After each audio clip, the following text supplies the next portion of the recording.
지난 시간 데살로니가 전서 1장 말씀을 함께 나누면서 제가 이런 말씀을 드렸었습니다. 사람은 자신의 경험을 기반으로 해서 또 세상을 바라보고 또 그렇게 살아간다. 그러나 인간은 자신의 힘으로는 하나님의 뜻을 바로 살래야 살아갈 수가 없는 그런 죄인임을, 그리고 그랬기 때문에 우리 복음이 우리에게 필요함을 말씀드렸습니다. 오늘 저는 이 내용에 대해서 좀 더 깊이 살펴보길 원합니다.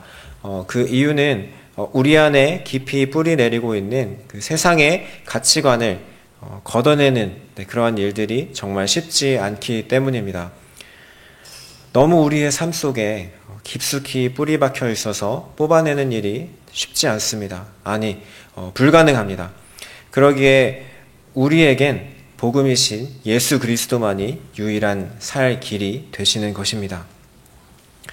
제가 20대 후반에 그리고 30대 초반의 시절을 애인이 없는 싱글로 보내면서 제 안에 가장 큰 어려움이자 또 과제이자 또 스트레스가 되는 것은 바로 그런 어떤 결혼에 대한 수많은 이야기들이었습니다. 제가 이 주제에 대해서 이야기를 했다고 해서 여러분 절대로 오해하지 마시길 바랍니다. 좋은 전서가 독신으로 살려고 작정을 했나? 그렇지 않습니다. 저는 꼭 결혼을 할 겁니다. 근데 제가 이 이야기를 쓰면서 생각을 해봤는데, 예전에 제가 금요일 날 예배 때에도 한번 이 부분에 대해서 이제 언급을 했었던 것 같아요. 그런데 또다시 이제 이런 이야기로 설교를 시작하는 이유는 최근에 제가 겪었던 이제 몇 가지 일들이 있었기 때문입니다. 저는 그 일들을 여러분과 나누면서 시작하고 싶습니다. 저는 학교에서 한인 학생 회장을 맡고 있습니다. 그래서 저를 학교에서 알아보시고 또 관심을 가져주시는 분들이 굉장히 많이 계십니다. 그리고 학교의 게스트하우스인 그 라일리 센터에서 제가 이제 일을 하고 있는데, 그렇다 보니까 학교가 아닌 또 외부에서 이렇게 또 오시는 분들과도 또 그렇게 가끔씩 또 만나게 되고는 합니다. 한 번은 이제 학교에서 이제 그 일을 하고 있었는데, 이 지역의 어느 한 교회 이제 청소년부 수련회가 그거 라일리 센터에서 컨퍼런스 룸에서 이렇게 진행이 되고 있었고, 한 목사님께서 이제 그 행사가 끝나기를 이제 기다리고 계셨습니다. 딱 봐도 이제 한국 분이시길래 제가 지나가면서 이제 인사를 드렸습니다. 그래서 서로 인사를 주고받고, 그리고 그분은 어느 교회에서 사역하시는지, 그리고 저는 학교에서 어떤 공부를 하고 있는지 이제 그렇게 간단하게 소개를 하면서 이렇게 인사를 나눴습니다. 그런데 그리고 나서 바로 그분께서 저에게 물어보신 것은 나이가 어떻게 되는지, 그리고 결혼은 했는지, 그것을 바로 그렇게 물어보셨습니다. 그리고 나서 제가 미혼이라고 말씀을 드리자 돌아온 답변은 아직까지 결혼 안 하고 뭐 했냐, 이런 말씀, 이런 이야기였습니다. 저는 좀 살짝 당황하긴 했지만 어쨌든 그런 일들이 있었고, 또 한 번은 코스코에 이제 장을 보러 갔는데 제 얼굴을 이제 아시는, 그러니까 학교 분이겠죠. 제가 이제 학생 회장이니까 아는 분께서 반갑게 이제 인사를 해주셨습니다. 그리고 나서 바로 물어본 질문이 좋은 소식 없습니까? 라는 이제 그런 질문이었습니다. 그리고 또 가장 최근에는 이제 일을 마치고 이제 집으로 이제 돌아가기 위해서 차를 타러 주차장으로 가던 이제 그 중에 또 만난 어떤 분이었는데, 그분 또한 역시 같은 질문으로 물어보셨습니다. 요즘 무슨 좋은 소식 없습니까? 그때 마침 이제 제가 이제 항상 검정색 안경을 쓰다가 그때 이제 되게 요즘 동그랗고 약간 팬시한 그런 안경을 이렇게 쓰고 지나가는데 안경테가 바뀌었다고 그러면서 무슨 좋은 일 있냐고 저한테 막 물어보는 것이었습니다. 근데 사실 이런 질문들은 저는 너무나도 오랫동안 굉장히 많이 들었기 때문에 사실 익숙하고, 뭐 이런 질문을 들었다고 해서 제가 뭐 상처받거나 뭐 그렇진 기분이 나빠지거나 그러진 않았습니다. 근데 제가 여러분에게 이 이야기를 단지 어떤 그런 것들 때문에 꺼낸 것은 아니고, 이 질문 이후에 그 이후의 일들 때문이었습니다. 사실 우리가 그리스도인들끼리 또 이렇게 서로 관계를 맺으면서 어떤 겉으로 보여지는 그런 이슈에 대해서는 관심을 갖지만 정작 보이지 않는 그런 부분에 대해서는 관심이 많이 없는 그런 모습들을 보게 됩니다. 예를 들어서 제가 학교 생활을 잘하고 있는지, 아니면 제가 공부를 잘하고 있는지, 아니면 제가 신앙생활을 어떻게 하고 있는지, 혼자 싱글이니까 또 기숙사에서 혼자 살면서 밥은 잘 해먹는지, 그냥 온갖 여러 가지 다른 그런 질문들도 있는데, 그냥 그렇게 딸랑 나이 물어보고 결혼했냐, 그리고 나서 지금까지 결혼 안 하고 뭐 했냐, 이런 얘기만 듣고 그냥 쓱 헤어지니까 되게 좀 마음이 좀 그렇더라고요. 근데 제가 그냥 제가 겪었던 일들 중에서 그냥 이제 되게 좀 많이 겪었던 일 중에 하나를 꼽아서 이제 이런 거지, 사실 많은 그리스도인들이 서로 교제를 나누면서 이런 어떤 그런 부분에 대해서 사실 대수롭지 않게 그렇게 생각하는 경우들이 많이 있습니다. 우리가 그냥 겉으로 보여지는 것들에 대해서는 질문을 많이 하지만 정작 우리가 하나님과의 관계는 어떻게 맺어가고 있는지에 대한 이런 부분들에 대해서는 사실 어떤 특별한 모임이나 장소나 그런 데서만 이제 이야기를 나눠야 된다고 생각을 하지, 그것이 믿음의 교제로서 우리 삶 안에서 정말 이루어져야 된다라고 그렇게 하고서 실제로 적용하는 사람들은 많이 보지 못했습니다. 그래서 이제 교회 안에서 누군가의 자녀나 또는 청년들이나 이렇게 상대를 만나서 이렇게 교제를 하거나 결혼을 한다. 그러면 이제 그런 것 자체에는 막 관심이 있지만 그들이 정작 신앙생활을 어떻게 하고 있는지, 그들이 어떤 모습으로 그렇게 교제를 하고 있는지, 그런 부분에 대해서는 관심을 가져주는 사람들이 많이 있진 않습니다. 저는 비록 여러분보다는 짧은 인생을 살았지만 교회 안에서 그런 일들을 많이 봐왔습니다. 청년들이 누구와 어떤 사람들과 이제 교제를 시작합니다. 교회 안에서 할 수도 있고 교회 바깥에서 할 수도 있습니다. 그런데 우리는 이들이 만나서 뭘 하고 다니는지, 그리고 이들이 정말 하루하루 신앙생활은 어떻게 하고 있는지, 그에 대한 관심이 그렇게 크지 않는 모습들을 우리는 흔히 보게 됩니다. 여러 가지로 질문은 많이 하죠. 쟤네 둘이 만나고 있냐? 저희 둘이 만나는 것 같은데 결혼은 언제 하지? 그런데 하지만 이들이 서로 교제하면서 정말 그 거룩함들을 잘 지키고 있는지, 아니면 하나님이 보시기에 부끄러운 일들은 행하진 않는지, 어떻게 하면 또는 건강한 교제로 그렇게 그 관계를 계속적으로 지속해 나갈 수 있는지, 이런 것들을 말해주는 사람들이 많이 없었던 것 같습니다. 실제로 그래서 저는 이제 한국에서 이제 섬기던 교회나 또한 이렇게 다녔던 학교나 이제 이런 부분에서 사실 결혼 전에 이렇게 임신한 분들, 교회에 다니긴 하지만 근데 또 자취방에서 이렇게 성관계를 맺다가 룸메이트한테 발견돼서 되게 민망한 어떤 그런 상황들을 겪었던 이제 그런 일들이 사실 이렇게 적지 않게 많이 있었습니다. 그런데 우리 그리스도인들 안에는 어떤 생각들이 있냐면, 그냥 저 둘이 어쨌든 사고를 치든 뭘 하든 둘이 결혼해서 잘 살면 되지, 이제 이렇게 그렇게 그냥 생각하는 사람들이 많이 있더라 이 말입니다. 그 사람들이 어떤 모습으로 어떤 모양으로 하나님과의 관계를 맺어가는지, 신앙생활 하는지, 그런 부분에 대해서는 사실 말해주는 사람들이 많이 없어요. 저는 이런 일들을 겪으면서 우리 안에 깊이 적절한 예였는지는 잘 모르겠지만 이러한 일들을 겪으면서 우리 안에 깊이 뿌리박고 있는 어떤 세속적인 그런 어떤 세계관들, 그리고 그에 익숙해진 생활 방식에 대해서 저는 오랫동안 생각을 해보게 되었습니다.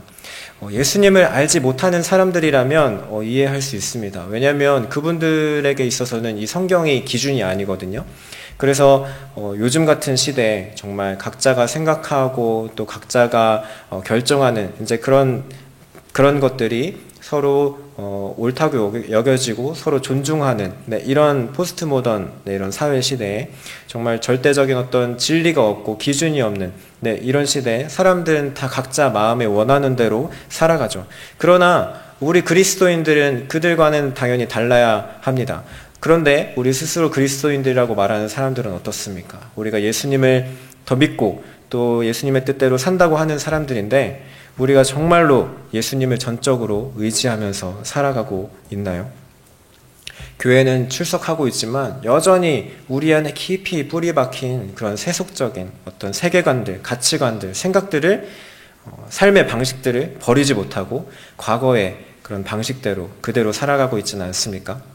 성도들 간의 교제들이 이루어져야 함을 알지만 어떤 믿음의 그런 교제들보다는 정말 세상이 사람들이 갖는 어떤 그런 관심사에 우리의 대화도 그런 것들이 주를 이루는 그런 모습이 우리 안에 있지는 않습니까?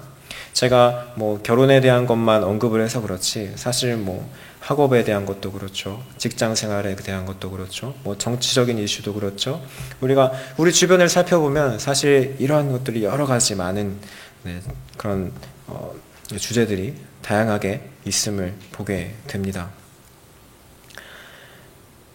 동시에 우리는 믿음의 눈을 가지고 또한 사람들을 또 세상을 바라보는 그런 일에는 정말 인색한 그런 우리 자신의 또 우리 그리스도인들의 모습을 보게 됩니다. 오늘 이 데살로니가 교회의 상황을 살펴보게 되면 이 데살로니가라는 도시 자체가 가지고 있는 어떤 특성들, 철학적인 사상들, 그래서 지식을 추구하고 어떤 지성을 추구하는 그런 어떤 사회적인 분위기 또는 물질적인 풍요로움을 추구하는 그런 분위기, 그러나 어떤 그 속에서 믿음을 지켜나가는 그런 교인들을 향해서 바울이 보낸 이 데살로니가서 이 편지는 그리스도인으로서 우리가 어떻게 살아야 하는 것이 옳은 것인지에 대해서 말씀해 주고 있습니다. 오늘 하나님께서 이 말씀을 통해서 바울이 데살로니가 교인들에게 편지를 주어서 또한 그 편지를 통하여서 그들의 믿음이 성장하고 그들의 믿음이 더욱더 단단해지고 또 그들이 바울과 또한 주님을 본받는 그런 교회가 되었던 것처럼 이 말씀이 또한 동일하게 우리 가운데 역사하고 또 은혜를 더하여 주실 줄로 믿습니다. 우리 본문 말씀 우리 3절에서 7절 전반부까지만 우리 다 같이 한 목소리로 읽어보도록 하겠습니다. 시작.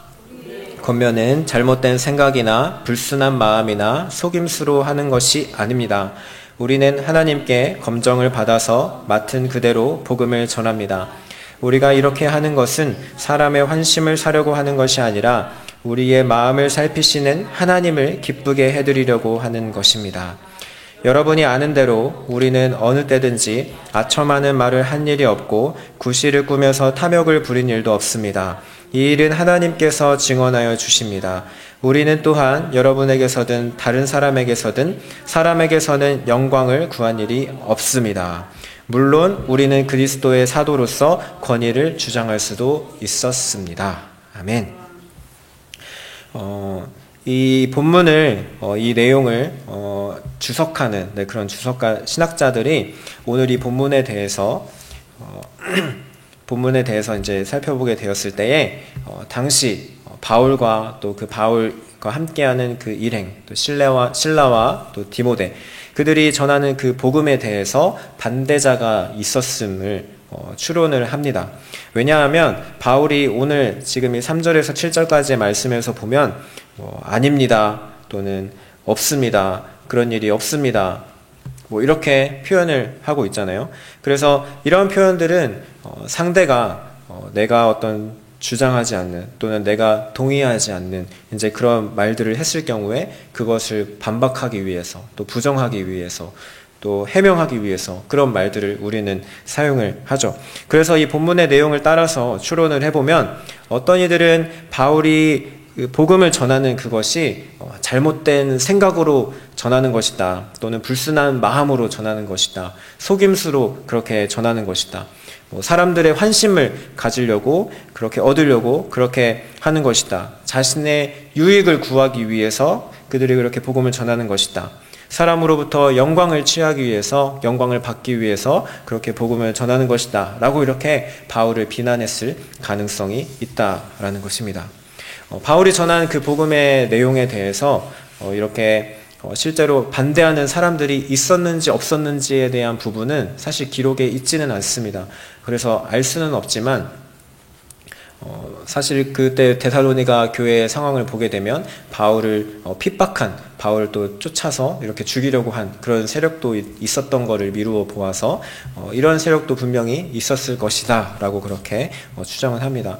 그럼에도 불구하고 오늘 바울은 이 본문에서 그렇게 부정하는 이제 내가 그런 잘못된 행위들을 하지 않았습니다. 나는 그런 일들을 한 적이 없습니다. 라고 이런 내용들을 사용을 해서 자신이 전하고 있는 이 복음을 전하는 그 행위가 올바름을 나타내고 있습니다. 그런데 바울이 이렇게 부정했던, 이렇게 잘못된 그런 행위들은 사실 이 세상에 또한 그때 당시에서도 실제로 만연한 그런 일들이었습니다. 우리 마태복음 6장 24절 말씀을 우리 같이 한번 읽어보도록 하겠습니다. 시작. 아무도 두 주인을 섬기지 못한다. 한쪽을 미워하고 다른 쪽을 사랑하거나 한쪽을 중히 여기고 다른 쪽을 업신여길 것이다. 너희는 하나님과 재물을 아울러 섬길 수 없다. 예수님께서 하신 말씀입니다. 세상은 재물을 섬깁니다. 그래서 이 재물을 어떻게 하면 좀 더 내가 많이 얻을 수 있을까? 많이 쌓을 수 있을까? 그렇게 정말 피 터지게 경쟁하며 싸우는 그런 사회가 요즘 이 세상입니다. 그러나 그렇기 때문에 온갖 수단과 방법을 가리지 않고 조금이라도 더 그렇게 재물을 얻기 위해서 노력하는 그런 사람들의 모습을 우리는 많이 볼 수 있습니다. 저의 학창 시절의 시절을 돌아보면 공통적으로 선생님들께서 이제 하셨던 말씀들이 있습니다. 좋은 대학 가야 성공한다. 여러분 많이 들어보셨습니까? 그런데 선생님들이 말하는 이런 성공이라는 것은 대부분 좋은 직장을 갖는 것을 의미를 합니다. 그리고 또 좋은 직장이란 또 무엇이냐? 예를 들어서 안정된 수입이 이렇게 들어오는, 특별히 정규직, 그렇죠? 안정된 수입, 그리고 나중에 은퇴하고 난 이후에도 어떤 노후가 보장되는 이제 그런 어떤 직장들, 그런 직장들을 안정된 직장, 좋은 직장이라고 그렇게 규정을 하면서 학생들을 향해서 그렇게 이제 이야기를 해줍니다. 그래서 이렇게 서울권에 있는 대학을 가야 대기업에도 갈 수 있고 이제 여러 가지 그런 많은 이야기들이 이제 많이 있는데, 어쨌든 그래서 이 한국 사람들 안에 있는 다른 나라 사람들은 잘 모르겠지만 한국 사람들 안에 있는 어떤 공통된 대부분의 학생들이 공유하고 많은 사람들이 알고 있는 그런 인생의 공식들이 있죠. 고등학교 졸업하면 뭐 해야 되고, 그리고 대학교 졸업하면 뭐 해야 되고, 이런 것들이 다 동일한 건 아니지만 어느 정도 이렇게 정해져 있는 그런 모습들을 볼 수가 있습니다. 그렇다 보니까 우리 사람들은 자연스럽게 어떤 무엇인가를, 그러니까 좋은 직장을 향해서 어떤 그것을 얻기 위해서 나아가는 어떤 그런 방법들을 찾는 과정 속에서 쉬운 방법을 찾고 어떤 편법을 행하기도 하고, 그렇습니다. 그래서 특별히 시험을 위한, 그러니까 공부를 위한 공부가 아니라 시험을 위한 공부를 하는 사람들이 많이 있는 것이죠. 제가 사역을 하면서 이렇게 경험을 해보니까 역사도 사실 많이 알아야 되고, 그리고 사역을 하면서 이 세상에서 어떤 모습으로 또 이제 사람들이 살아가야 되는 것이 바른 일인지, 그런 것들을 또 보게 되면 어떤 사회적인 그런 부분들, 그리고 여러 가지 다양한 이제 그런 부분들이 정말 많이 요구되는 것을, 요구는 아니지만 어쨌든 알면 정말 도움이 되었을 텐데 라고 그렇게 아쉬움을 불러일으키는 그런 부분들이 굉장히 많이 있습니다. 그래서 사실 학교에서 배우는 이제 그런 내용들 중에서 정말 중요하지 않은 그런 내용들은 없었던 것 같습니다. 그런데 우리가 자라온 어떤 그런 방식, 우리가 배워온 어떤 그런 방식들은 시험에 나오지 않는 것들은 별로 중요하게 여기지 않는 그런 태도들. 그래서 제가 군대 생활도 하고 또 대학 생활도 하고 여러 가지 이제 많은 여러분보다는 아니겠지만 어리기 때문에 그러나 그런 어떤 인생의 짧고 짧은 어떤 경험들을 하면서 사람들이 막 승진을 위해서 뭔가 군대에서도 막 서류를 막 이렇게 거짓으로 막 작성하고 막 이제 그런 것도 있었고, 또 선생님들도 예를 들어서 저녁 때 막 근무를 하지 않았는데 학생들을 시켜서 이제 근무를 한 것처럼 막 이렇게 하게 한다든지, 자신의 실적을 쌓는 일에 수단과 방법을 가리지 않고 그렇게 막 이렇게 하는 모습들을 우리는 쉽게 찾아볼 수가 있습니다.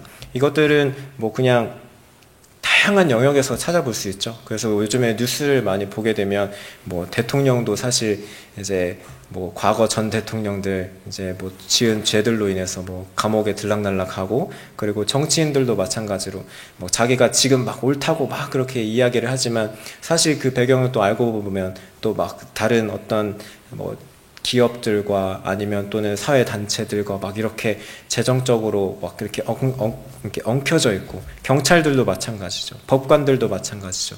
얼마 전에 대법관 이렇게 구속된 사건이 있었는데 알고 보니까 굉장히 큰 어떤 비리들이 있었죠.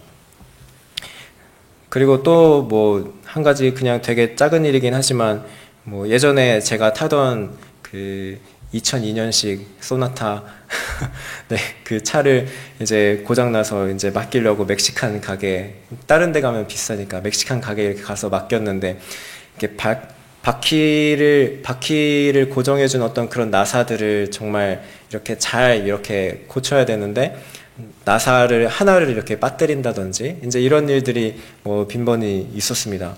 그리고 또 제가 아는 어떤 전사님은 이제 자기 차에 바퀴 4개를 이제 다 새 바퀴가 이렇게 갈아서 이렇게 있었는데, 그 뭐 타이어 로테이션 하는 건지 아니면 뭐 점검을 받으러 갔는지 아무튼 갔다가 그 멕시칸 사람들이 그 새 타이어를 다 중고 타이어로 이렇게 바꿔놓고 네. 그리고 그 전사님은 한 2, 3일 정도 막 차를 몰다가 나중에 타이어를 보니까, 아, 이 타이어가 중고 타이어인데, 내 타이어가 아니네. 이제, 근데 이거 뭐 증거도 없고 어떻게, 네. 근데 뭐 이런 일들이 사실 우리 주변에 빈번하게 발생하는 것들을 볼 수가 있습니다. 정말 내 자신의 어떤 순간적인 그런 이익들을 위해서 그냥 그런 사소한 것들을 이렇게 또 어기고, 죄를 짓고, 또 수단과 방법을 가리지 않는 네, 그런 모습들을 우리는 주변에서 쉽게 찾아볼 수가 있습니다. 그런데 저는 이제 특별히 신학생이잖아요. 근데 이러한 생각들을 사실 신학생들도 가지고 있더라고요. 그래서 대학 신학교를 이렇게 졸업하고 나면 빨리 대학원을 진학해야지. 그리고 대학원을 진학하면 이제 내가 사역할 수 있는 어떤 안정된 이제 좀 그런 사역지를 가야지. 그리고 내가 어느 정도 이렇게 몇 년 이렇게 지나면 그때그때 딱 이렇게 목사 안수를 받아야지. 뭐 이제 이런 어떤 나름대로의 막 그런 루트들이 다 이렇게 있더라고요. 저는 이제 한국에서 장로교단 이제 배경에 있었습니다. 이제 미국에 와서 침례교단을 섬기게 되었는데, 장로교단에는 전도사 또 목사가 되기 위해서는 이렇게 시험을 쳐야 돼요. 근데 이제 그 시험에도 여러분 족보가 있습니다. 그래서 그것만 이렇게 달달달달 이렇게 외우면 이렇게 시험에 패스를 하게 되는데, 그래서 이제 그런 어떤 모습들을 보게 되면서, 물론 다 사람들이 다 그런 건 아닙니다. 정말 성실하게 정말 공부해야 될 거 공부 열심히 하고, 그렇게 배워야 될 거 열심히 배워서 정말 성실하게 사역하시는 분들도 많이 있습니다. 그런데 이제 그렇게 정말 어떻게 해서든 내가 빨리빨리 내 삶 가운데 이루어야 될 것들을 빨리빨리 이루고 빨리빨리 이렇게 해서 가야겠다. 그러기 위해서 어떤 사소한 것들은 그냥 대수롭지도 않게 여기고 막 이렇게 어기면서 이제 그런 모습들을 주변에서 발견하게 됩니다. 시험에 나오지 않는 것들은 중요하게 여기지 않는 이런 어떤 생각들. 근데 그런 어떤 태도들이 우리 안에 사실 깊숙하게 자리 잡고 있는 그런 모습들을 볼 수가 있습니다. 저는 이제 이런 이 세상에서 또한 우리가 무엇인가를 이루기 위해서 어떤 이렇게 만들어진 이제 그런 거쳐야 되는 어떤 과정들, 제도들, 이런 것들이 잘못되었다고 보진 않습니다. 우리가 당연히 인생을 거쳐가면서 이제 필요한 과정들이기 때문에 우리는 그 과정들을 성실하게 잘 거쳐야 합니다. 그러나 우리가 그런 과정들을 거치면서 우리의 우선순위가 바뀌게 되어지고, 그리고 우리의 인간의 어떤 욕심이 그 안에 이렇게 투영이 되기 시작했을 때 그런 제도들이 악용이 되어지는 그런 모습을 보게 되었습니다. 그런데 이러한 가치관들이, 이러한 생각들이, 이러한 세계관들이 교회 안에 존재한다면 여러분, 이 교회는 어떻게 될 것 같습니까? 만약에 그런 가치관들이, 그런 세계관들이 팽배한 모습으로 교회가 존재한다면 교회는 본질을 따르기보다는 효율성을 더 따지게 될 것입니다. 그래서 침례 요한이 그렇게 목청을 높이며 외쳤던, 정말 광야에서 자신의 인생을 다 포기하면서까지 예수님의 오심을 그렇게 기다리면서 준비하면서 외쳤던 회개하라 천국이 가까웠다. 이 회개의 그런 복음들보다는 사람들이 막 들으면 좀 막 기분이 좋아질 말들, 그런 어떤 마음을 좋게 해주는 그런 말들로 메시지들이 변질이 되겠죠. 각종 프로그램들을 의지하면서 어떻게 해서든 사람들을 우리 교회로 많이 불러오기 위해서 이렇게 애를 쓰게 될 것입니다. 그리고 또 더 나아가서는 그 사람들의 어떤 믿음의 상태들을 따져보지도 않고 이 사람이 우리 교회의 일원이 될 수 있도록 그렇게 문을 개방하는 그런 일들도 있겠죠. 그리고 또 건물 같은 경우도 필요 이상으로 화려하게 지어서 어떻게 해서든 사람들의 시선을 이끌려고 주목받으려고 하는 그런 모습들이 있을 것입니다. 그래서 어떤 교회는 우리 교회가 이 지역에 막 랜드마크가 돼야 된다, 막 이제 이런 교회가 있거든요. 근데 하나님께서는 성경에서 어디를 보더라도 하나님께서 우리 교회를 향해서 그 지역의 랜드마크가 되라고 그렇게 말씀하신 적은 없습니다. 이것은 당연히 세속주의적인 어떤 그런 가치관들이 그 사람의 생각 속에, 마음 속에, 교회 안에 그렇게 자리 잡게 된 것이죠. 어떤 분들은 또 이렇게 주장도 합니다. 선교를 나가는데 이렇게 해외여행하고 이렇게 결합을 해가지고 가는 건 어떻겠느냐. 그러면 성도님들이 또 해외여행도 가고 싶은데 거기서 같이 곁들여서 이렇게 선교도 하고 일석이조 아니냐, 막 이제 이렇게 얘기하시는 분들이 있습니다. 그런데 그냥 차라리 해외여행을 가면 해외여행을 갔지, 그거랑 어떻게 선교랑 그렇게 연관을 지어서 자기가 해외여행 가고 싶은데 거기다가 선교라는 이름만 이렇게 딱 붙여가지고 성도들의 어떤 헌금을 후원받고 그렇게 사용하는 이제 그런 모습들이 또 교회 안에 있는 것들을 보면서 이런 세속주의적인 생각들이 우리 교회 안에 많이 들어왔구나라는 것들을 보게 되었습니다. 7절 말씀, 방금 읽었던 우리 7절 말씀 중에 그 처음 부분에 보면 바울이 이렇게 이야기를 합니다. 우리 같이 한번 읽어볼까요? 시작! 물론 우리는 그리스도의 사도로서 권위를 주장할 수도 있었습니다. 네, 여기까지요. 근데 한번 보세요. 사도로서, 여러분 지금 이 시대를 살아가는 우리만 한번 생각해 봐도 여러분 목사님들을 향해서 여러분이 어떤 모습으로 대해 주십니까? 정말 우리 목사님 이러면서 정말 뭐 여러 가지 대접해 주고 싶은 거 다 대접해 드리고 해드릴 수 있는 거 다 해드리고 싶고 그런 여러 가지 모습들이 사실 많이 있잖아요. 근데 바울도 마찬가지로 정말 자기가 사도로서 어떤 영적인 권위를 가지고 있기 때문에 이 사람들한테 그런 어떤 종교적인 권위를 이용해서 이 사람들한테 무엇인가를 요구할 수도 있었습니다. 그러나 사도 바울은 무엇이라고 얘기합니까? 바로 뒤에 그러나 사도 바울은 그렇게 권위를 주장하지 않았다라는 것입니다. 저는 이제 지난주에 있었던 저희 학교에서 어떤 설교학 컨퍼런스가 있었는데요.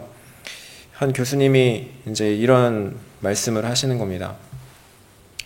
사실 그 컨퍼런스 내용 자체는 정말 도움이 되고 많이 좋거든요. 저도 오늘 이제 설교를 준비하면서 그 컨퍼런스에서 들은 내용들을 참고를 해가지고 이렇게 구조도 짜고 또 이렇게 잘 준비를 했습니다. 그런데 이게 그것이 많이 어떤 내용들이 당연히 이제 도움이 되는 내용들이 많이 있지만, 근데 그 전하는 그분의 어떤 태도에서 저는 좀 약간 실망을 한 부분이 있습니다. 어떤 부분이었냐면, 이제 설교 안에서 이제 다뤄져야 되는 어떤 그런 내용들을 이야기를 하면서 뭐 성경신학 아니면 뭐 역사신학 뭐 여러 가지 이제 다른 그런 분야의 것들을 이렇게 설교에 포함을 시킬 수가 있다라고 이제 그렇게 이야기를 하는데, 이제 어떤 신학적인 이제 그런 부분에 있어서는 한 3년 차부터 이렇게 설교에 넣으면 이제 설교 준비에 많이 도움이 될 것이다 라고 이제 그렇게 이야기를 하시는 거예요.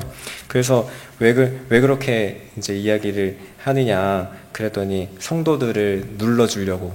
그러니까 뭐 공부를 많이 한 성도들도 있고 성경의 지식에 좀 더 해박한 어떤 열심히 공부한 이제 그런 사람들도 있을 수 있는데, 그런 사람들이 전하는 어떤 목사의 또는 그런 사역자의 권위를 이렇게 넘지 못하게 하기 위해서 어떤 그런 용도로 아니 이렇게 신학을 설교에 포함시키라고 막 그런 이야기들을 하는데, 물론 뭐 농담인 건 당연히 알긴 알겠지만 저는 그렇게 생각하거든요. 사람의 어떤 말과 행동에 그 사람의 어떤 생각이나 이제 그런 사상이나 가치관들이 반영이 된다. 아니 그런 농담들, 그렇게 정말 가벼운 농담들을 그렇게 막 이렇게 던지시는 분이 목회자를 이렇게 가르친다라는 생각을 하니까 저는 참 그 부분이 너무 마음이 불편하더라고요. 교인들의 삶 속에서 이제 그렇게 이제 우리 신학생들 안에 또 이제 그런 가치관들이 또 교회 안에 또 있을 수 있는데, 또 교인들의 삶 속에서 또 만약에 이제 이러한 세속적인 어떤 가치관들이 존재한다면 여러분 어떻게 될 것 같습니까?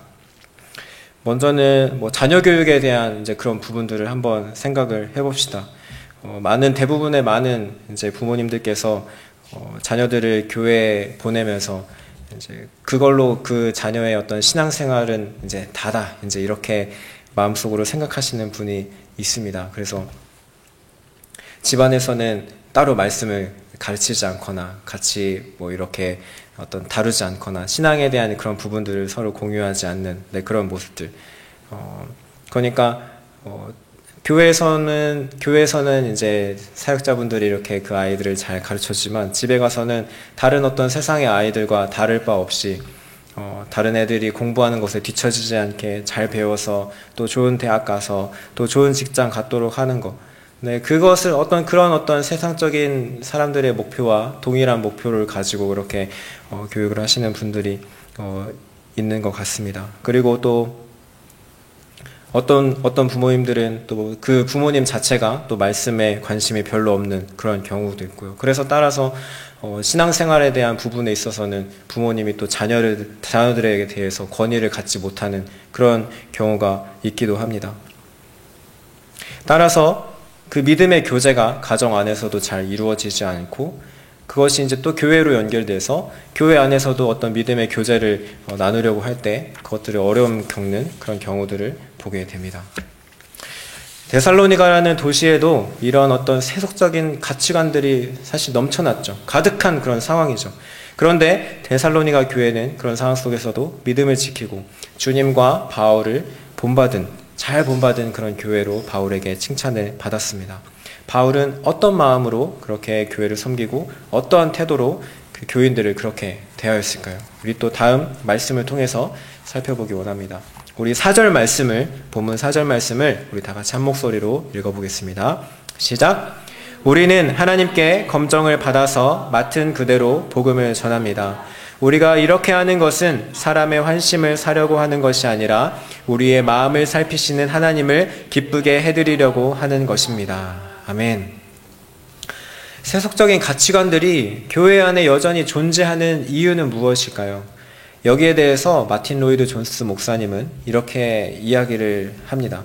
사람들이 성경의 메시지를 있는 그대로 받아들이지 않고 자신의 메시지를 성경에 끼워 넣기 때문입니다.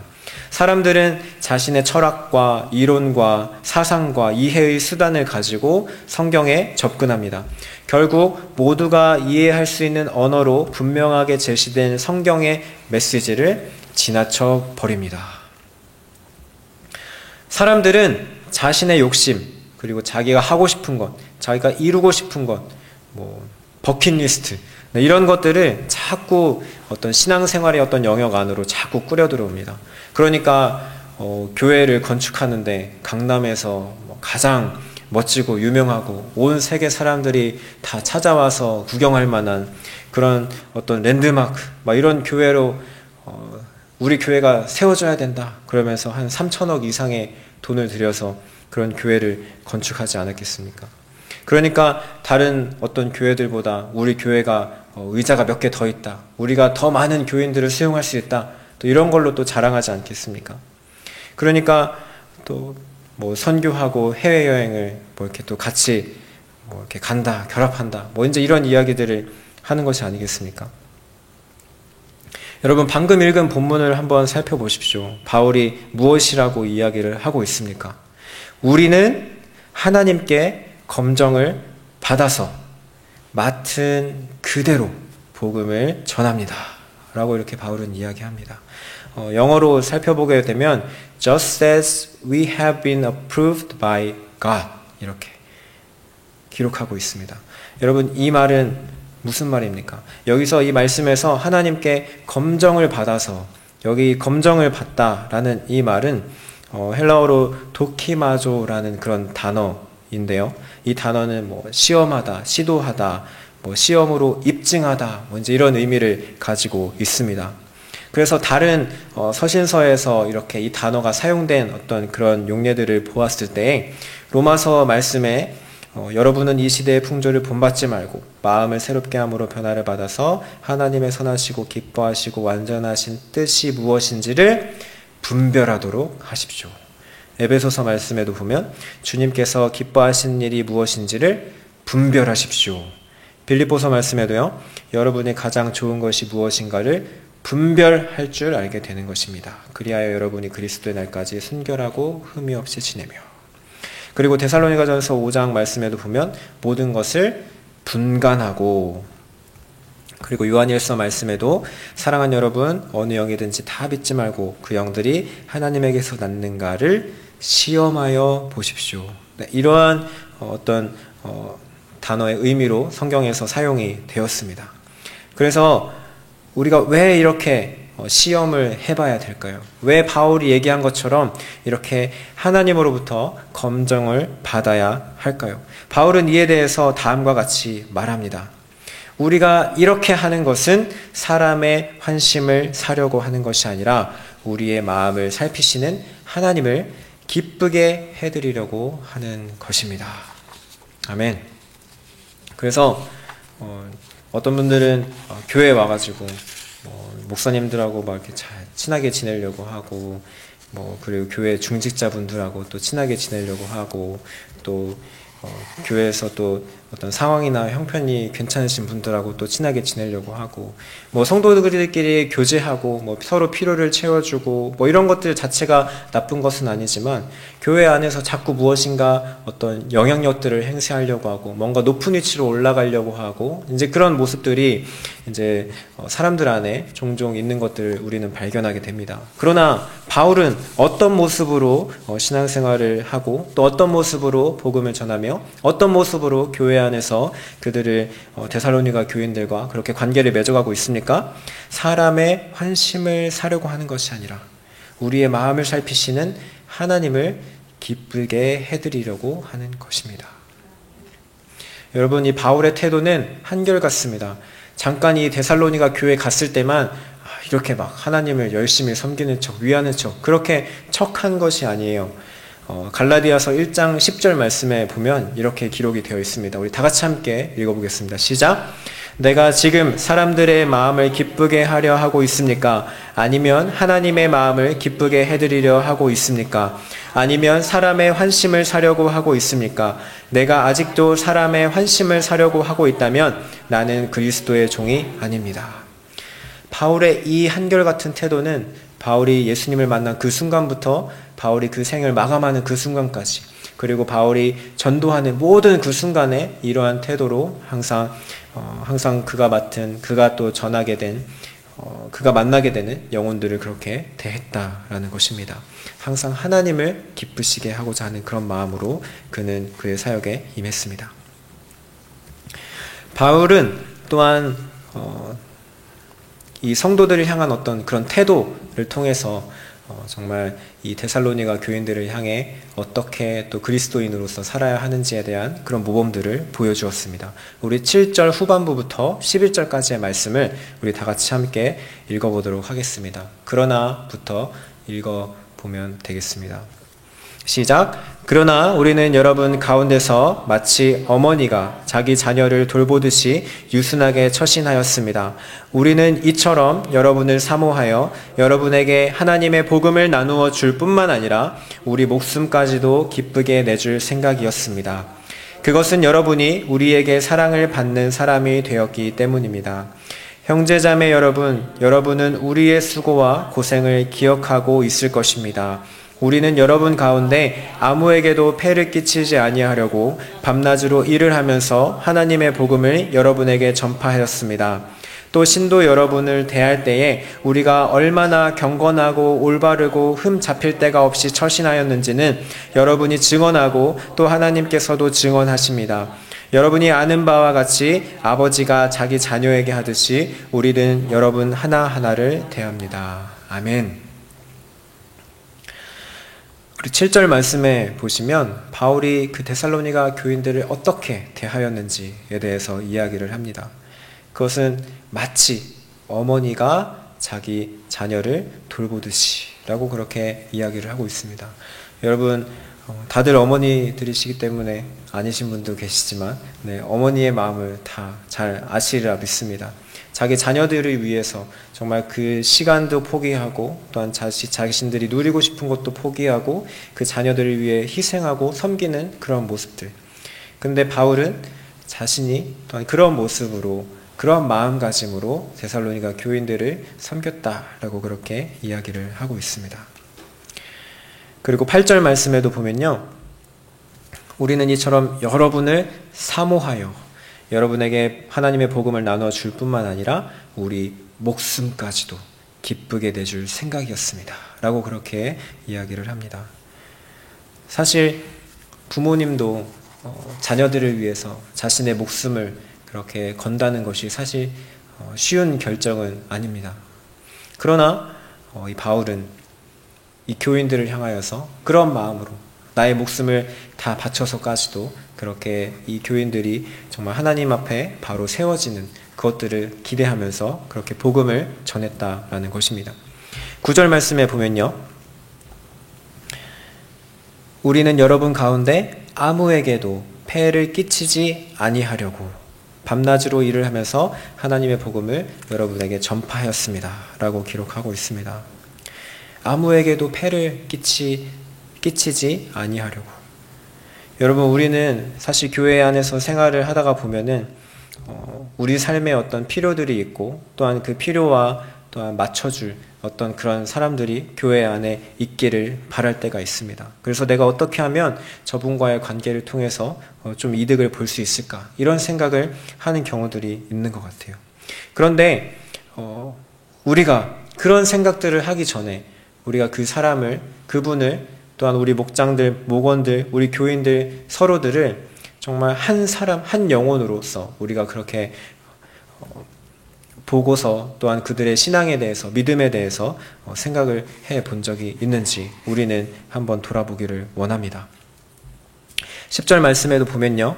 또 신도 여러분을 대할 때에 우리가 얼마나 경건하고 올바르고 흠잡힐 데가 없이 처신하였는지를 여러분이 증언하고 또 하나님께서 증언하십니다. 이렇게 기록하고 있습니다.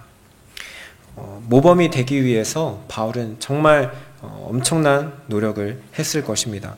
스펄전 목사님은 자신의 설교 중에서 이런 예화를 드는 것을 저는 읽은 것이 있는데 이렇게 이야기를 합니다. 저는 어제 저에게 큰 즐거움을 준 표현을 들었습니다. 저는 한 친구에게 꾸준함의 어려움에 대해서 말했습니다. 그러자 그 친구는 이렇게 대답했습니다. 그렇다네. 꾸준함을 지키는 것은 더 어렵다네. 그래서 이 대답을 들은 스펄전은 정말 마음에 즐거움이 있었다라고 그렇게 이야기를 합니다. 여러분은 어떻게 생각하십니까? 여러분 꾸준하게 무엇인가를 하는 것이 여러분 쉬운가요? 어려운가요? 저한테는 굉장히 어려운 일인 것 같습니다. 이번 연초부터 새벽 예배를 빠지지 않고 나가야겠다라고 그렇게 마음을 먹고 막 그랬는데, 이번 주 이제 막 설교 준비한다고 또 이렇게 시간들을 막 보내고 막 하니까 제가 설교하는 날 빼고 나머지 한 3일은 빠졌던 것 같아요. 근데 집에서 이제 설교 준비하면서 책상에 앉아가지고 내가 좀 더 시간 관리를 잘했으면 아침에 새벽에 가서 이렇게 기도하고 또 그랬을 수 있었을 텐데, 이제 이런 생각을 하면서 또 마음에 이제 이렇게 꾸준함을 지키는 것이 어렵구나라는 생각을 한 적이 있었습니다. 근데 바울은 이렇게 정말 꾸준함으로 이렇게 데살로니가 교인들을 섬기고 그들에게 모범이 되기 위해서 노력했다라는 것입니다. 그리고 11절 말씀에 보면요. 아까는 어머니에 대한 비유가 나왔었는데 이번에는 마치 아버지가 자기 자녀에게 하듯이 우리는 여러분 하나하나를 대합니다 라고 그렇게 이야기를 하고 있습니다. 우리 한국적인 어떤 배경 아래서 아버지를 딱 상상하고 생각해보면 어떤 무뚝뚝한 분으로 딱 이렇게 보통 이렇게 떠올리는 경우가 많이 있지만, 정말 가장으로서 가족을 향한 그 사랑은 누구보다도 더 큰 것을 우리는 알 수가 있습니다. 정말 진짜 못된 아버지가 아닌 이상 정말 그 가족을 사랑하는 마음은 다 똑같이 다 큽니다. 동네 깡패들도 자기 자식들은 정말 끔찍하게 여기죠. 딴 사람들은 막 다 쥐어펴면서 자기 자식은 막 이렇게 잘 지키는 그런 모습을 볼 수가 있는데, 저희 아버지도 정말 되게 무뚝뚝하거든요. 그래서 뭐 어릴 때는 되게 잘 놀았던 것 같은데 이제 아버지랑은 말이 그렇게 많지는 않습니다. 근데 이제 제가 나이를 먹으면서 어머니께서 저에게 제가 어릴 때 있었던 일들, 막 그런 썰들을 하나씩 이렇게 막 풀어주시거든요. 근데 이제 제가 어릴 때 저희 누나가 교통사고를 당해가지고 머리를 다쳤을 때 저는 초등학교 2학년이었습니다. 누나는 초등학교 5학년이었고, 그래서 이제 누나가 혼수 상태로 이렇게 병원에서 한 몇 개월 이상 그렇게 입원한 상태로 있었을 때 저는 나이가 어렸으니까 잘 몰랐죠. 그래서 온 병원을 막 휘젓고 다니면서 막 놀고 막 이제 철없이 놀고 막 그랬는데, 근데 저희 아버지는 그 누나의 그런 어떤 상태들을 보면서 나 앞으로 어떻게 살아야 되나 막 이러면서 정말 꺼이꺼이 눈물을 흘리면서 우셨다는 그런 이야기들을 나중에 어머니를 통해서 저는 듣게 되었습니다. 정말 이렇게 자녀들을 향한 이제 그런 어떤 사랑, 그런 어떤 사랑으로 데살로니가 교회를 바울은 사랑했다라는 것입니다.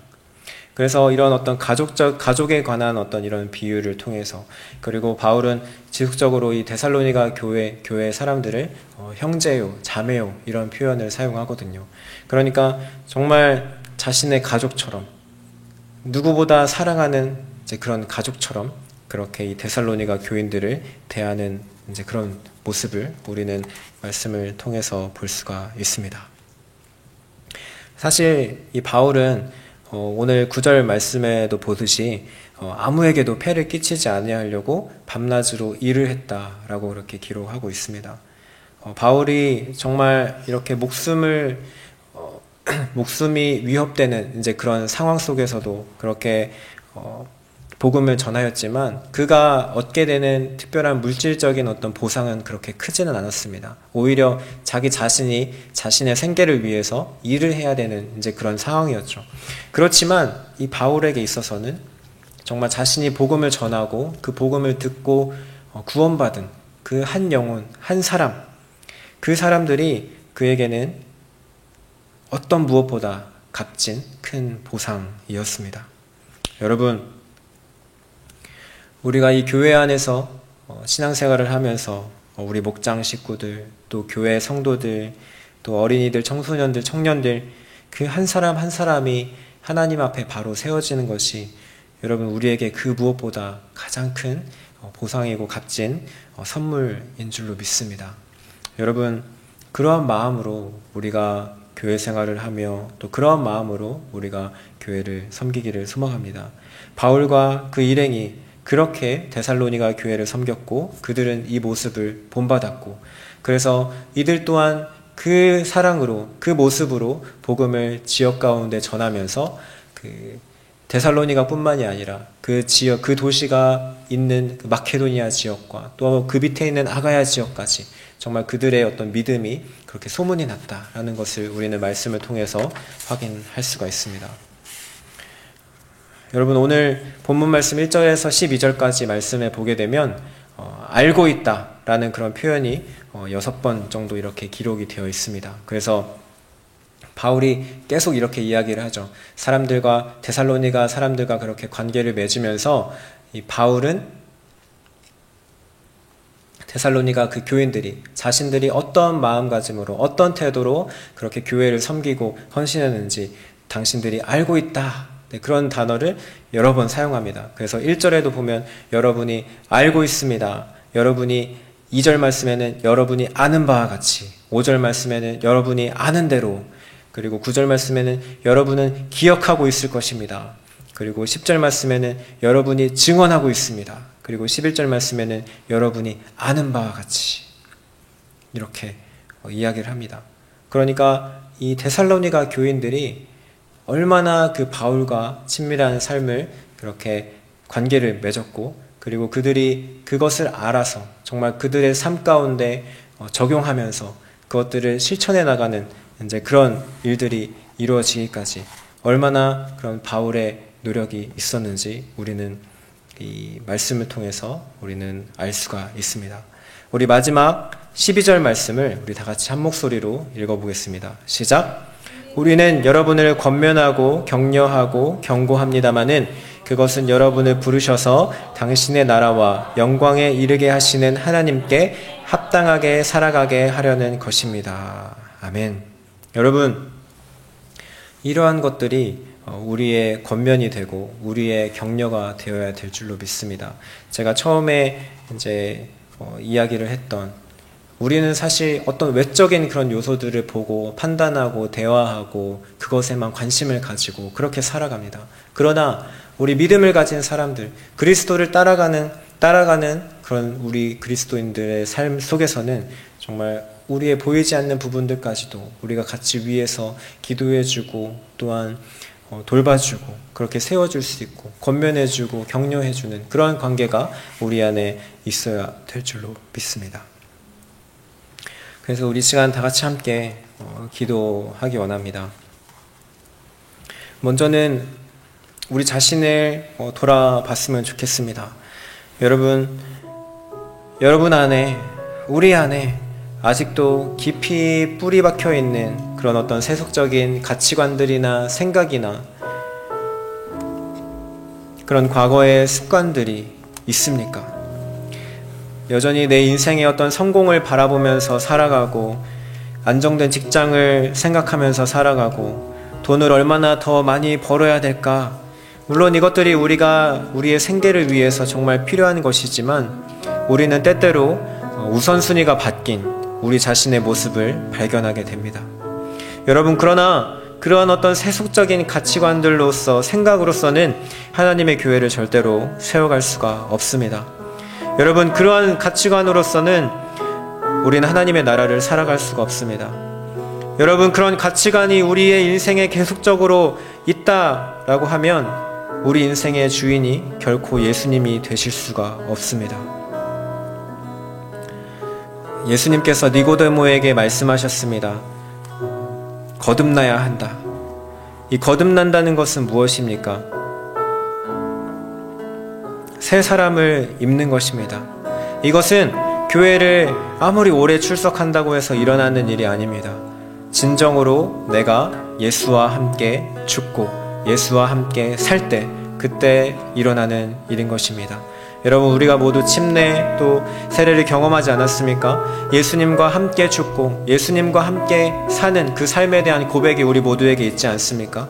그런데 왜 우리는 자꾸 과거로 돌아가고 과거의 어떤 세속적인 가치관들이 우리의 생각을 사로잡게 우리 자신을 놔두는 것입니까? 여러분, 우리 시간 함께 기도하실 때 하나님, 우리가 주님 앞에 주님을 따르기로 결정하면서 우리가 고백한 그 고백들, 주와 함께 죽고 주와 함께 사는 그 삶이, 아버지, 그 새로운 삶이 아버지 우리 안에 다시 회복되기를 원합니다. 아버지, 그래서 우리 안에 여전히 자리 잡고 있는 어떤 세속적인 가치관들, 아버지, 우리의 힘으로는 할 수 없사오나 오직 예수 그리스도를 통하여서 아버지 우리가 하나님의 뜻 가운데 나아갈 수 있고 우리가 하나님의 뜻을 우리의 삶 가운데서 이뤄낼 수 있고 하나님의 나라를 살아갈 수 있사오니 하나님 아버지, 주님께서 오늘도 이 시간 역사하여 주셔서 우리가 온전히 우리의 고백을 믿음으로 살아낼 수 있도록 하나님 아버지 이 시간 역사하여 주시옵소서. 우리 시간 다 같이 함께 동성으로 기도하겠습니다. 하나님 아버지 감사합니다. 아버지 하나님 오늘 말씀을 통하여서 우리에게 말씀하여 주시니 감사합니다. 하나님 아버지 우리의 인생을 돌아볼 때 아버지 하나님 우리가 여전히 아버지 이 세상의 가치관에 아버지 우리의 마음을 빼앗기고 우리의 생각을 빼앗기고 아버지 하나님 우리가 그렇게 아버지 이 세상을 아버지 살아간 적들이 많이 있음을 고백합니다. 하나님 아버지 그러나 우리는 다시 아버지 하나님 주님께 우리가 주님의 길을 걷기로 아버지 결정했을 때 아버지 하나님 그런 고백들을 우리는 다시 기억합니다. 아버지 주와 함께 죽고 주와 함께 살겠다는 아버지 하나님 그런 고백으로 아버지 우리가 다시 돌아가서 아버지 하나님의 나라를 위하여 하나님의 뜻을 위하여 아버지 그렇게 우리의 인생을 우리의 삶을 드리며 살아가기 원합니다. 아버지 하나님 그 일들은 우리의 힘으로 될 수 있는 것이 아니오니 아버지 성령님께서 오늘 이 시간 함께하여 주시고 역사하여 주셔서 아버지 우리가 그 믿음의 고백을 아버지 하나님 우리의 삶으로 살아낼 수 있도록 하나님 아버지 인도하여 주시고 역사하여 주시옵소서. 오직 주님만 의지함으로 아버지 주와 함께 죽고 주와 함께 사는 아버지 하나님 그런 믿음의 삶이 아버지 우리의 삶 가운데 아버지 세워지도록 하나님 아버지 인도하여 주시옵소서. 아버지 하나님께서 역사하여 주실 줄 믿습니다. 하나님 아버지 역사하여 주실 줄 믿습니다. 아버지 하나님 역사하여 주실 줄 믿습니다. 하나님 아버지 함께하여 주시옵소서.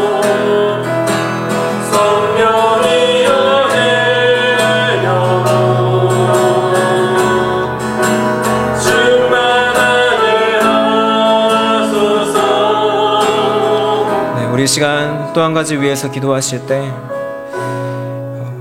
우리는 이미 말씀을 많이 듣고 우리는 이미 말씀을 많이 읽어서 또한 공부도 많이 해서 우리는 말씀에 대해서 많이 알고 있습니다. 무엇이 진리인지도 알고 있고 그리고 우리가 어떻게 살아야 되는지도 알고 있습니다. 그런데 여러분 우리가 그 아는 것에 거하고 있습니까? 우리가 그 아는 것만큼 행하고 있습니까? 여러분 지난주 설교에도 그랬고 오늘도 초반에 이야기를 했지만 우리가 우리의 힘으로 우리의 의지로 하나님의 뜻을 절대로 이뤄낼 수 없습니다.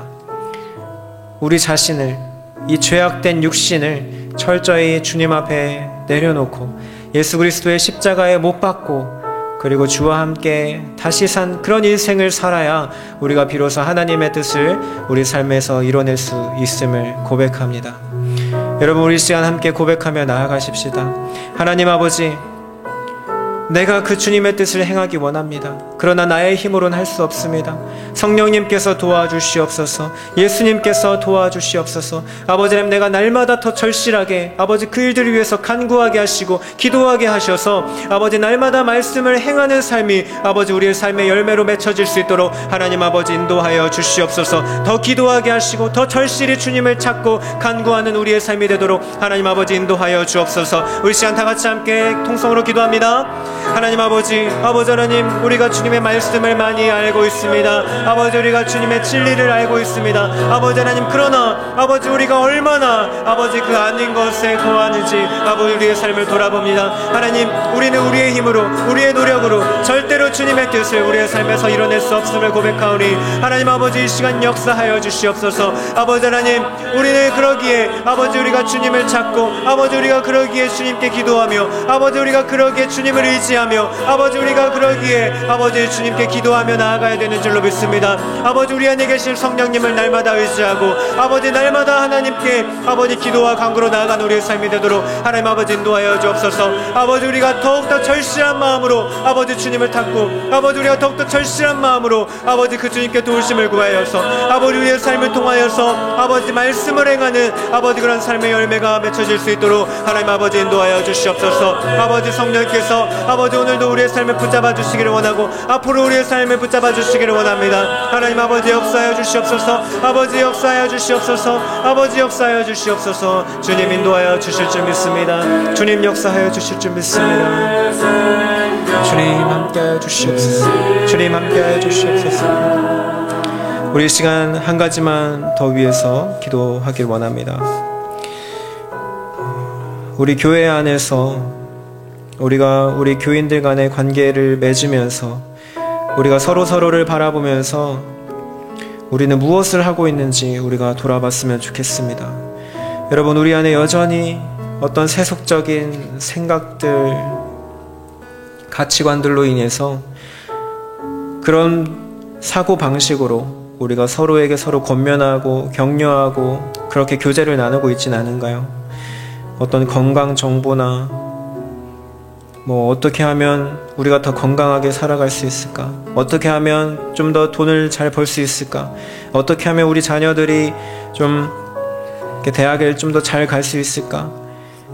어떻게 하면 우리가 좀 더 키가 크고 어떻게 하면 우리가 무엇인가를 좀 더 잘할 수 있을까? 이런 부분들에 대해서 우리가 계속적으로 생각하고 이야기하고, 그러나 정작 우리의 삶의 어떤 믿음에 대한 부분들, 우리의 삶의 신앙에 대한 고민들, 내가 하나님과 어떤 관계를 맺고 있는지, 나의 삶의 믿음은 어떠한 모양인지, 그런 부분에 대해서는 정작 우리가 소홀한 그런 모습들 우리 안에 존재하고 있지 않습니까?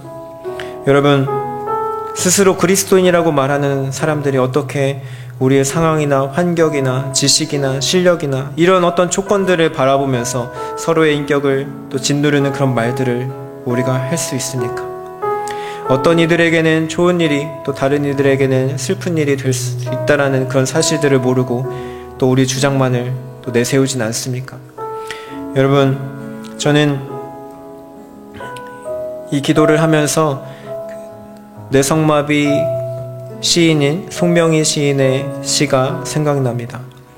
나 가진 재물 없으나, 나 남이 가진 지식 없으나, 나 남에게 있는 건강 있지 않으나, 나 남이 없는 것 있으니, 나 남이 못 본 것을 보았고, 나 남이 듣지 못한 음성 들었고, 나 남이 받지 못한 사랑 받았고, 나 남이 모르는 것 깨달았네.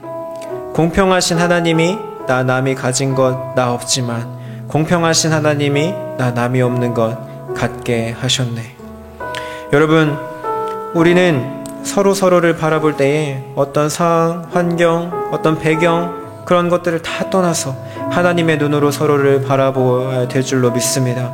그래서 우리가 하나님의 눈으로 바라보면서 서로를 위해서 기도하고 또한 서로를 위해서 격려하고 권면하고 그런 일들이 우리 안에 일어나야 될 줄로 믿습니다. 여러분, 우리 자신을 위해서, 우리 가족을 위해서, 우리 목장 식구들을 위해서, 우리 교회를 위해서, 또한 더 나아가서 이 나라와 민족을 위해서 정말 하나님의 나라를 위하여서 우리가 그렇게 하나님의 마음으로 기도해야 될 줄로 믿습니다. 하나님 아버지, 우리 시간 다 같이 함께 기도하실 때 하나님, 주님의 마음을 우리에게 부어주시옵소서. 아버지, 주님의 마음을 품게 하시고 아버지, 그 주님의 마음으로 우리가 서로 사랑하며 섬기며 기도하며 아버지, 그렇게 서로 아버지 하나님 사랑해주는 아버지 그런 관계로 세워질 수 있도록 하나님 아버지 우리 가운데 함께하여 주시옵소서. 우리 교회가 그런 사랑의 관계로 세워질 수 있도록 하나님 아버지 인도하여 주시고 우리의 삶을 붙잡아 주시옵소서. 우리 시간 다 같이 함께 기도합니다.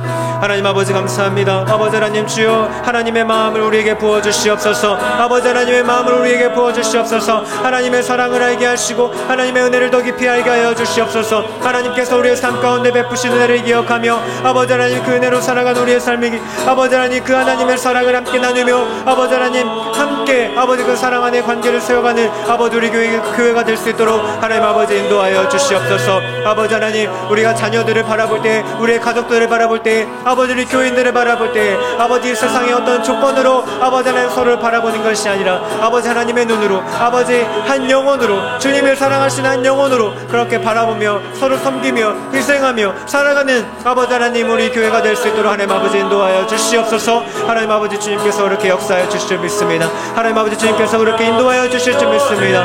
아버지, 우리의 삶 안에 세일행하여 주시고 아버지 우리가 더욱더 그렇게 새롭게 회복되어질 수 있도록 하나님 아버지 인도하여 주시옵소서. 하나님 아버지, 그렇게 아버지 세일을 행하여 주실 줄 믿습니다.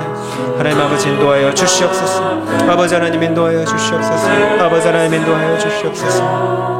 하나님 아버지 인도하여 주시옵소서. 하나님 아버지 감사합니다. 오늘도 우리에게 이 부족한 입술을 통하여서 또한 하나님의 말씀을 또한 듣게 하시니 감사합니다. 하나님, 우리의 삶을 돌아봅니다. 아버지, 우리가 하나님을 위해 산다고 하였지만 아버지, 우리가 무엇을 위해 살았는지, 우리가 무엇으로 살았는지 우리의 모습을 돌아봅니다. 하나님, 바울이 데살로니가 교회의 그 교인들을 향하여서, 그 영혼들을 향하여서 가졌던 그런 마음들을 하나님 우리도 품게 하시고 아버지, 그런 마음으로 우리도 살아가게 하여 주시옵소서. 그런 마음으로 아버지, 우리 가족들을, 또한 우리 성도들을, 아버지, 우리 교회를 그렇게 대하면서 아버지, 이 교회를 바로 세워가는 우리 오늘의 교회가 될 수 있도록, 또한 우리 각 사람들이 될 수 있도록 하나님 아버지 인도하여 주시옵소서. 주님께서 그렇게 역사하여 주실 줄로 믿습니다. 너희는 먼저 하나님의 나라와 그 일을 구하라 라는 그 말씀, 그리하면 이 모든 것을 너희에게 더하시리라 라는 그 말씀을 우리가 의지하며 주님 앞에 나아갑니다. 아버지, 우리가 주님 앞에 드린 이 예물이 하나님 나라를 위해서 또한 값지게 사용되어지기를 원합니다. 주의 교회를 건강하게 또한 성경적으로 바로 세워가는 그 일에 아버지 사용되어지기를 원합니다. 주님께서 축복하여 주시고 또한 드리는 손길 가운데 하나님의 놀라운 은혜와 사랑으로 함께하여 주시옵소서. 감사합니다. 예수님의 이름으로 기도드렸습니다. 아멘. 우리 나의 모습